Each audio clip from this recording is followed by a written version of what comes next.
Alireza Firouzja just played a masterclass so surgical that Gukesh, one of the best young talents on the planet, was completely suffocated off the board. Was this the most dominant display of positional pressure we've seen in the Ruy Lopez all year? Today we are dissecting every single move to see how Alireza squeezed blood from a stone. Get ready because your chess understanding is about to level up.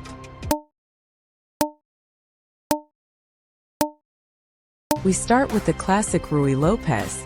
The bishop e5 move is the gold standard for putting immediate pressure on the knight c6, challenging black to solve his development problems right out of the gate.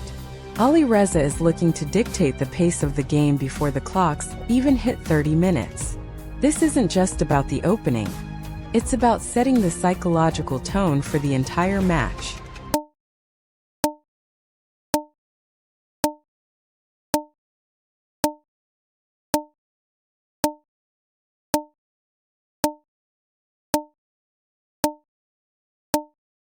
Here is a subtle positional shift. By placing the bishop on d2, Firouzja is maneuvering his pieces to support the d3-d4 break. It's a prophylactic setup, ensuring he keeps his space advantage while preparing for the inevitable central tension. Gukesh responds with the maneuver knight b8 to d7, which is defensive but solid.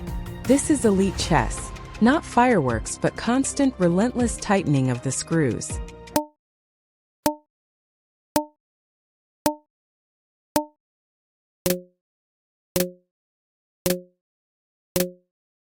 Look at this maneuver. The knight h4 is such an aggressive, yet well-calculated decision. Alireza is immediately eyeing the g6 square, forcing Gukesh to commit his pawn structure. By inducing the move g6, white gains a permanent target for the future. Gukesh is being forced to create weaknesses in his own kingside fortress, and Alireza is just waiting for the right moment to pounce. The queen f3 move is the turning point of the opening phase. Firouzja is now pointing his heavy artillery directly at the kingside while simultaneously preparing to clear the diagonal for his bishops. Gukesh tries to challenge with bishop f8, but Firouzja is playing for the long game. This isn't about immediate tactical strikes. It's about creating a suffocating grip where every move black makes only weakens his position further.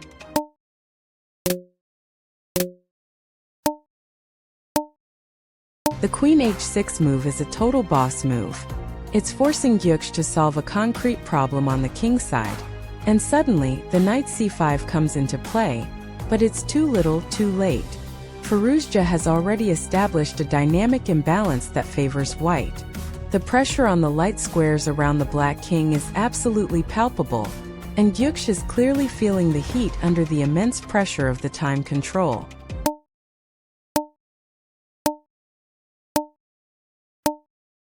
Watch this elegant repositioning of the knight d1. This looks strange to a beginner, but for a grandmaster it is essential. Firouzja is shuffling the knight to a more active square where it can control key central outposts. It is the hallmark of a world-class player: patience. He doesn't rush into an attack. He improves his pieces, waits for his opponent to blink, and then strikes with absolute clinical precision.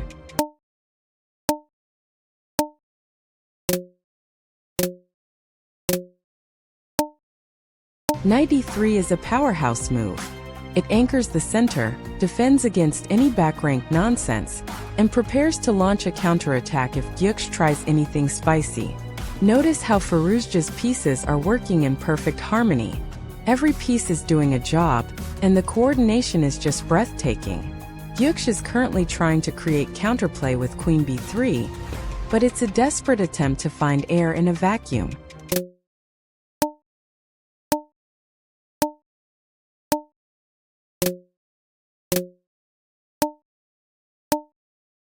The knight d2 maneuver is tactical gold. Firouzja is repositioning to clamp down on the c4 square, stifling any hopes Gukesh had of generating play. The game is effectively becoming a strategic grind, and Firouzja is the undisputed king of these positions. He is not giving his opponent a single chance to breathe or regroup. This is how you win against a super GM, you just outplay them in the fine details.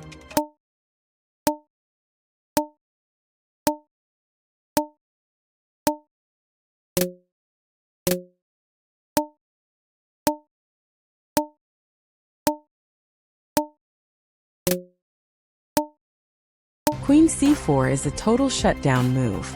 Firouzja effectively says, "You aren't getting any counterplay here." By forcing a favorable queen trade or simply anchoring the central square, he is simplifying the board into a technically one endgame. The precision in his decision-making process is why he's among the top players in the world. He recognizes that he doesn't need to win with a beautiful mate. He just needs to win the endgame.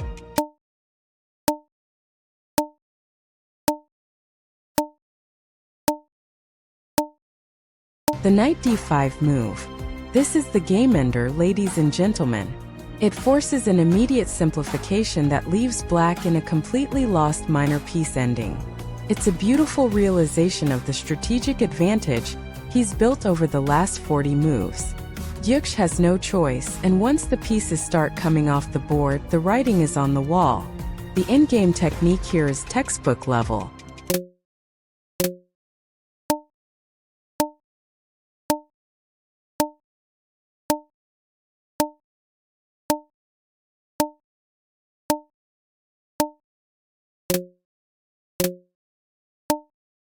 Look at the pawn b6.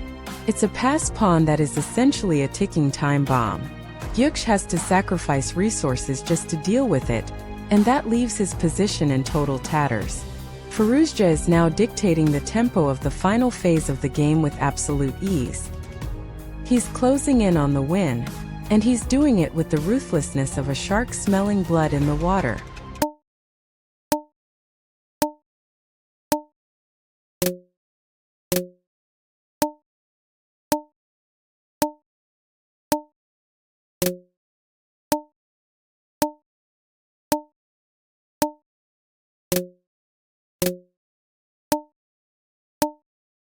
Knight takes g6, the final nail in the coffin.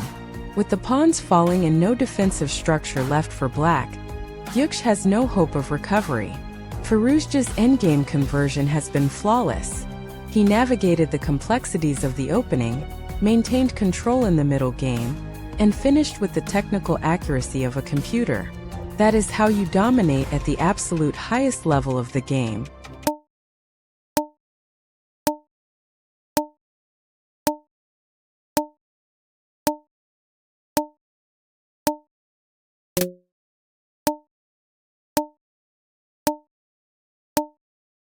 That was an absolute masterclass in maneuvering by Alireza Firouzja. From the early strategic choices to that crushing endgame finish, he showed exactly why he's a force to be reckoned with. Make sure to hit that like button and subscribe to Chess 64 Elite Academy right now for more elite chess content.